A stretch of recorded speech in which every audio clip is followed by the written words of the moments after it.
Hi, folks. This is What's New Westford, the podcast where we talk about what's happening here in Westford. I'm Steve from WestfordCAT, here with our news director, Joyce Pellino. Hello.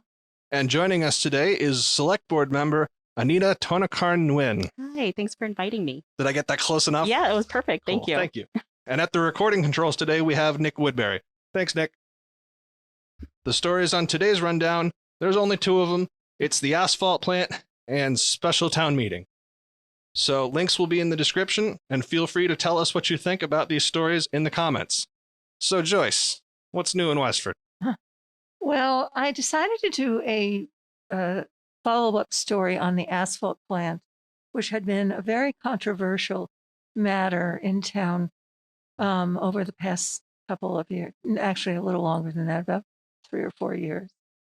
And the reason what spurred me to do this was that the town manager, Jody Ross, issued a press release stating all the mitigation that Newport Materials, owned by Richard D. Felice, would provide to the town in exchange for a special permit that allowed him to build this asphalt plant at 540 Groton Road. So I wanted to see if these gifts to the town were being done. He had, opportunities like paving wide areas and a few other things. It was the package was apparently worth about 8.5 million, or is apparently worth about 8.5 million. And so I just want to know whether it's being done or about to be done. And maybe next week, that will be our next podcast. We could possibly have someone representing the planning board, possibly Jeff Morissette, to come on air and tell us what's going on with the asphalt plant and the mitigation opportunities.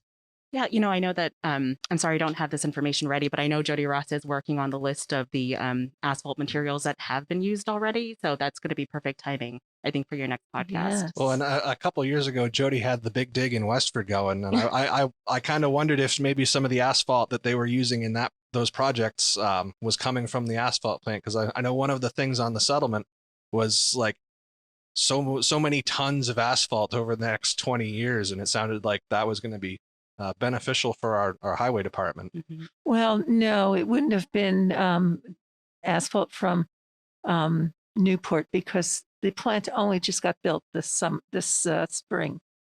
So the plant was not built then yet. they wouldn't have been running in time for Jody's big dig. Yeah. Right. So the capital planning committee does do some of that. They do allocate, if they identify a project that is fitting for use of that asphalt, that's where that comes from, or that's who delegates it. Oh, excellent. So that's a good source for me. Thanks. Yeah. Yeah, and that whole saga is kind of legendary at this point, because the longest anything meeting that I have ever been to was the night that the select board and the planning board got together to announce, here's what we decided. And the meeting ran for almost 8 hours. Yeah, that was actually my first taste of Westford town government. So I just moved to town and I had heard about the asphalt plant and the uproar in the community. And so I tried to attend, I think, the first meeting that was canceled because they didn't realize how many people were going. Right. So then when I went on the night that everyone was meeting, I think I was there until like 10 or 10:30. And it was still open forum maybe. And it was just still going strong. And I remember going home and logging in online, and it went until like 2 in the morning or something. It was such a way to introduce me, I guess, to the vibrancy of Westford and the democracy here. I'm amazed you ever got more involved. Yeah. It turned me on. Well, and that was the first time that I had really seen people in Westford get heated. Yeah. Like I kind of missed the whole Walmart debate. I was still in high school at that point, so I wasn't really paying attention. But that was the first time that I've seen people in Westford really worked up over something. Mm-hmm. And I understand why people didn't like it, but I do think that what we got was better than if the court had just ruled against us and allowed the asphalt plant and given us nothing for it. And that's what would have happened, I think, if they had continued on trying to litigate. We could have ended up with nothing, and then we wouldn't be talking about all of this kind of benefits that we've gotten from it down the road to kind of mitigate the issue of having an asphalt plant right around the corner. Oh, yeah. I do remember when I was first writing the story, and there were so many intricacies and things that you needed to know in order to, put the story on paper and be accurate. And so the court battles were very involved, and I couldn't recite to you today what I used to know a few years ago when I was writing the story, but I do remember finding a footnote in the documents. And it was that footnote that spelled out the whole case. I don't know how to explain it other than to say that the judge, I think this might have been land court, and the judge there basically made a comment that ended up in the footnotes that told me which way he was going to rule. And of course, the select board members also could read into that, that phrase that was in there. And sure enough, he did rule in favor of Newport Materials. Yeah, and I know we have a very, watchful community who are just really on top of the asphalt plant and everything that's going on in town in general. And so we have had questions or inquiries about, the number of trucks or vehicles, for example. And I know that Jeff Morissette, the land use management director, does go back and check the videotapes and whenever an inquiry comes in about it. So the community in general is on top of the asphalt plant and Newport Materials. And then they're also making sure that we're being held accountable too. So wonderful to know. Yeah, I hear it come up at meetings every now and then. People just popping in and saying, "Hey, what's going on with that? And are we still doing the monitoring? And is Newport staying within their limitations?" And so far, it sounds like everything is running smoothly. Yeah. Yes, it does. No, it does. I spoke with Ray Dick, who's the interim director of the health department, and she did say to me, whether I show up announced or unannounced, everything looks orderly and clean and professional when I get there. Well, and I guess they recently had to make some changes to the plant that the neighbors were complaining about a smell, and they added a garage bay. They did. I think they added, I thought through Ray, I thought it was 2 garage bays, and the oil is changed inside of the garages, and the smell and odor is left there because there's a door that comes down. And that was what I wanted to mention. There's the Route 40 Coalition, who are still opposed to the plant, are still a thing. They're still connected. And I do think there's still, I may be off on this, but I think there may still be pending legal action going on there. Oh, fun. It comes back around. But yeah, the one thing that for me came out of that whole discussion was I heard that there was an asphalt plant already built in Chelmsford. Yes. And I went and looked up where is that, and it turns out it's a mile down the road from my apartment. Right. So I'm within the radius of a different asphalt plant. Yeah. And I didn't even know that until the asphalt plant discussion in Westford. It's I guess not something that you really go looking for when you're moving into an apartment of what are all of the industrial projects going on within a couple miles of where I'm going to live. Yes, that's true. And, I live in Chelmsford and found out about it probably around the same time you did. So there it is. Thanks for listening, folks. Before we continue, I have a couple of quick announcements. On Friday, October 22nd, WA Football will be hosting Chelmsford, and our students will be streaming the game live on WestfordCAT's YouTube and TV channels starting at 7 p.m. Tune in for a good night of football. The station has an upcoming Dine for a Cause fundraiser at Bamboo in Westford. Just mention WestfordCAT when you order, and Bamboo will donate a portion of your bill to support local media. I believe that is going to be on the night of the 21st. If I'm wrong about that, I'll update it with the title. To celebrate Free Speech Week, the station will be holding an open house on Saturday, October 23rd from 10 a.m. until noon. Stop by and check out our offerings, including this new podcast studio. Now we're going to take a quick break, and we'll be back for more after a word from our station.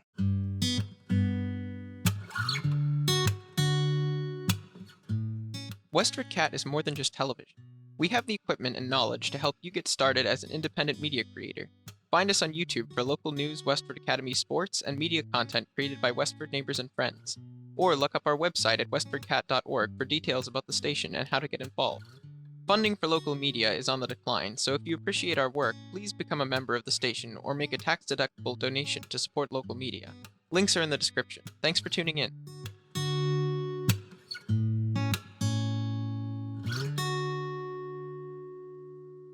We're back with more news and discussion. Just a quick reminder, links to these stories are in the description if you want more information, and we'd love to hear what you think about any of these stories. Just leave us a comment right below this video. All right, so the next topic is special town meeting, and by the time most people listen to this podcast, town meeting will be passed, but right now it's Thursday and town meeting is on Saturday.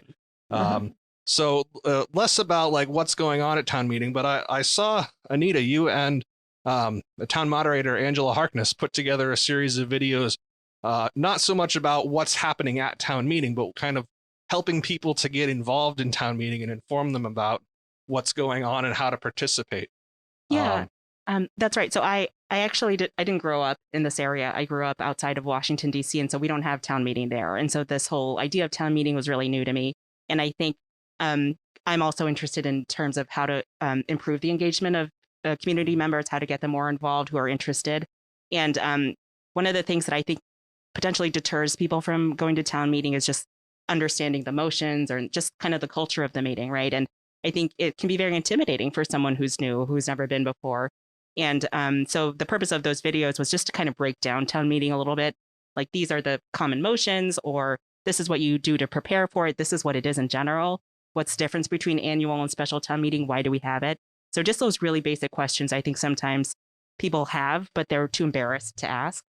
So that's why we created There's definitely a lot of like very specialized language that flies around at town meeting. Right. If you're not involved, it's like, what is a point of order? And like, what does it mean to move the question? Yeah. And if you're not involved in town meeting, these things, I guess, can be really confusing because they're not well defined anywhere. Yeah. I mean, I never, use like parliamentary law ever in my day-to-day anything. Nope. So it's only a town meeting where I'm like, checking that little box or the chart that they pass out just to see what the motions are, like how to move a question along or something. Yep. And one of the things that this brings up is a conversation about, just communication between the town and the people. And this, I think, has been a recurring theme for years. And certainly we've talked about this before, of how can the town connect with people and give them the information that they're looking for.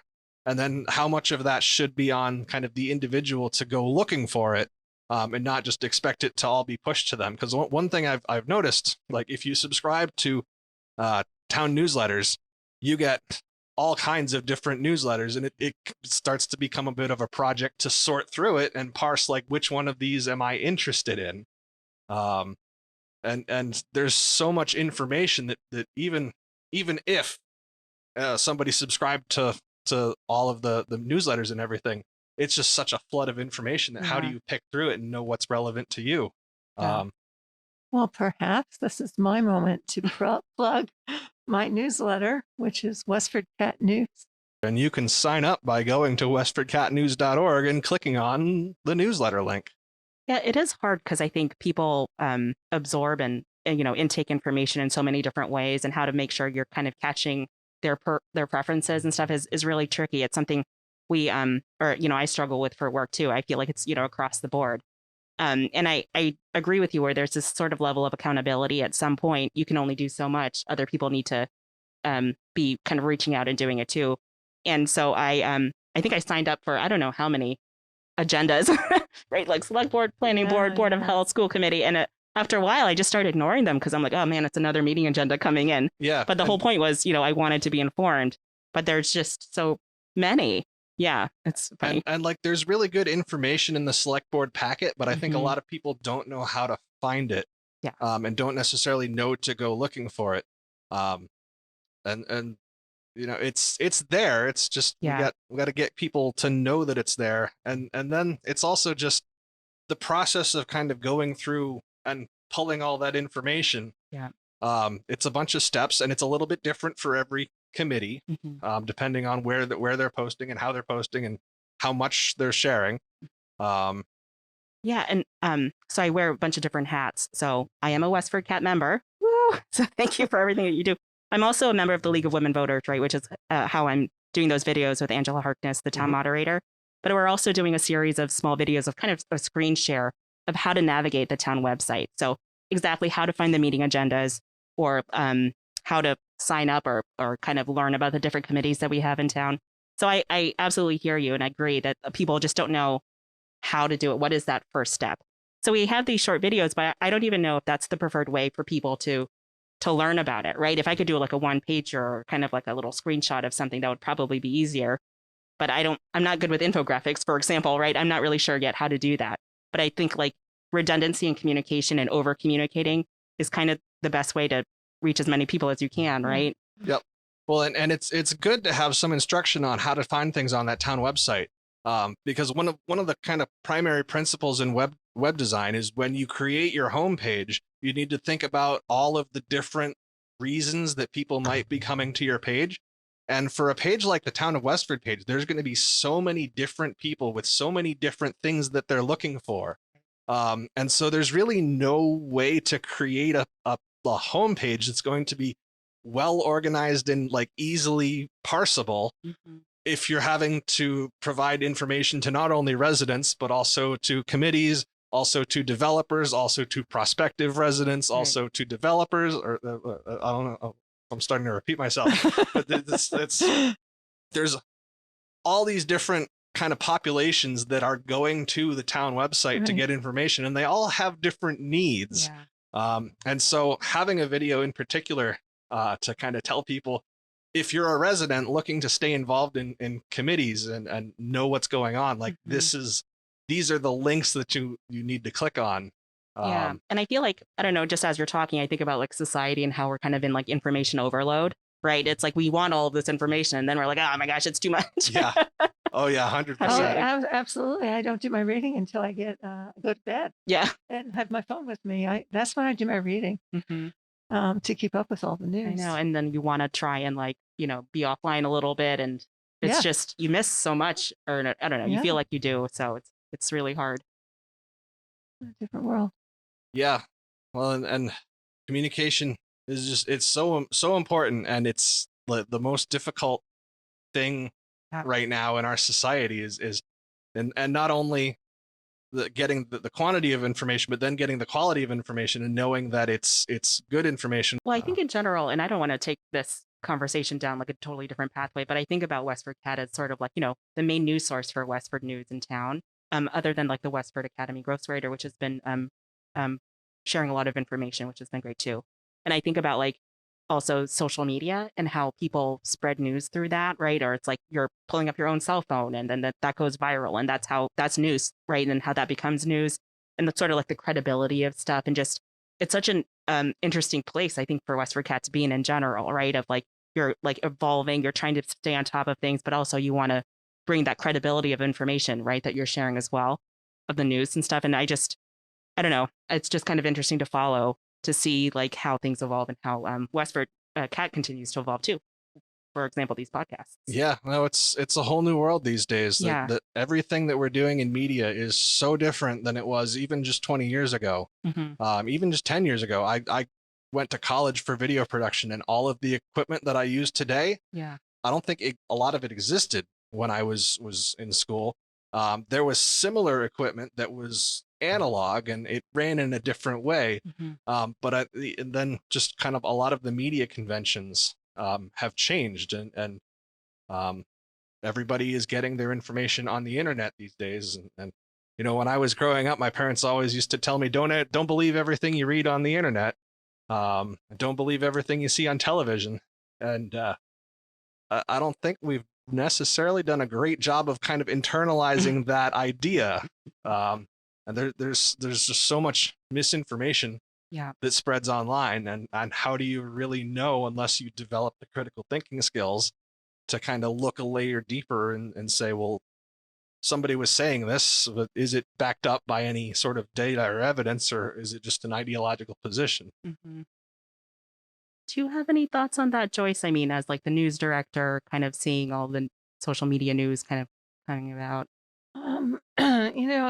It's interesting. I sometimes, I sometimes I just imagine the station in the middle of the town. It's a big town. That's part of what's so difficult here. we have about 32 square miles to cover. And, when you're reporting and you have to get from point A to point B and it takes half an hour to get there, that sort of is a little bit, it's not a deterrent because if you're a reporter, you're going to go no matter what, but it is a challenge sometimes. We've had trains derail and hazardous. I don't think we have had a hazardous chemical leak in many years, but there's a potential of that as well. And, the train that runs through is in Forge Village, and many of us are, somewhere on the Chelmsford border. But, getting back to your question, Anita, I think I do think we're sort of leading the way for others to follow. I think we've made a big dent in the changes that have to be made in community access TV because the money is, dwindling, unfortunately. And you can't do this job without very dedicated people. Like you, Steve, and Nick, who's behind the controls today.